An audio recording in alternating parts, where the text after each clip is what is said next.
Cześć! Dziś postanowiłam zabrać Was na Navy Pier. Chicagowski bulwar, jednocześnie miejsce, które urzekło mnie chyba najbardziej, gdy byłam tu pierwszy raz. I to tutaj opowiem Wam trochę o chicagowskich ciekawostkach. Mam nadzieję, że Wam się spodoba.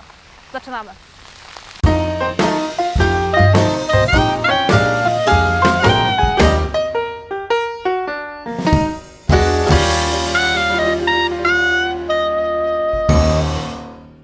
W 2015 roku został pobity kolejny rekord w liczbie turystów odwiedzających Chicago.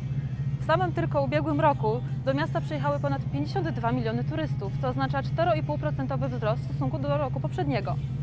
Co to oznacza dla miasta?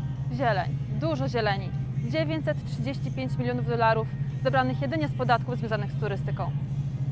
Skoro jesteśmy już w temacie turystyki, to nie mogę Wam nie wspomnieć, że Navy Pier, czyli miejsce, gdzie dzisiaj się znajdujemy, jest jednym z najbardziej ulubionych przez turystów miejsc w Chicago. Krążą pogłoski, że mieszkańcy Chicago nie bardzo lubią tu przychodzić, bo rzekomo nie ma tutaj co robić.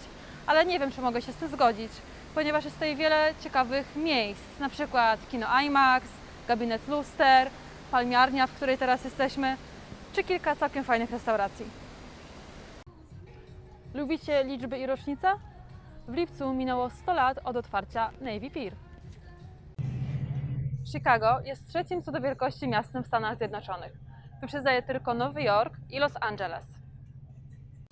Jednym z 28 miast siostrzanych Chicago, a jednocześnie ustanowionym najwcześniej, bo w 1960 roku, jest Warszawa. Jeśli chodzi o liczbę Polaków, Warszawa jest miastem, które na całym świecie skupia ich najwięcej. Na drugim miejscu jest natomiast Chicago. Według szacunków może tu mieszkać nawet ponad 1 milion osób polskiego pochodzenia, z czego ponad 250 000 mówi na co dzień po polsku. Jakie są dokładne liczby, trudno powiedzieć, bo nikt takich dokładnych danych nie prowadzi. Jedno jest natomiast bardzo pewne. Jest nas tutaj bardzo dużo i stanowimy jedną z większych mniejszości narodowych w Chicago.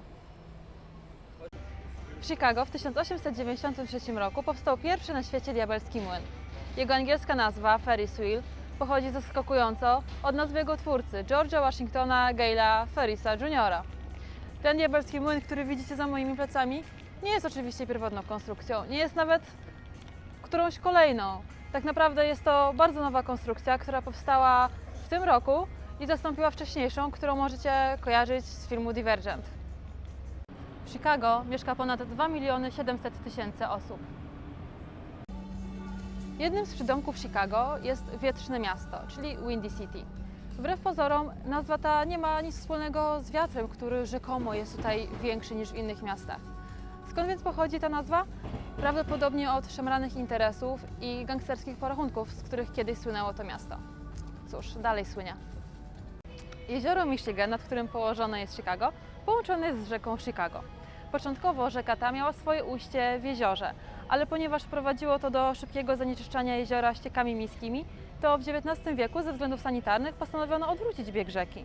I stąd teraz rzeka wypływa z jeziora, a nie do niego wpływa. I dlatego też na jeziorze możecie zobaczyć śluzy, takie jak ta za moimi plecami. I to tyle na dzisiaj. Mam nadzieję, że moje ciekawostki o Chicago okazały się być dla Was naprawdę ciekawe.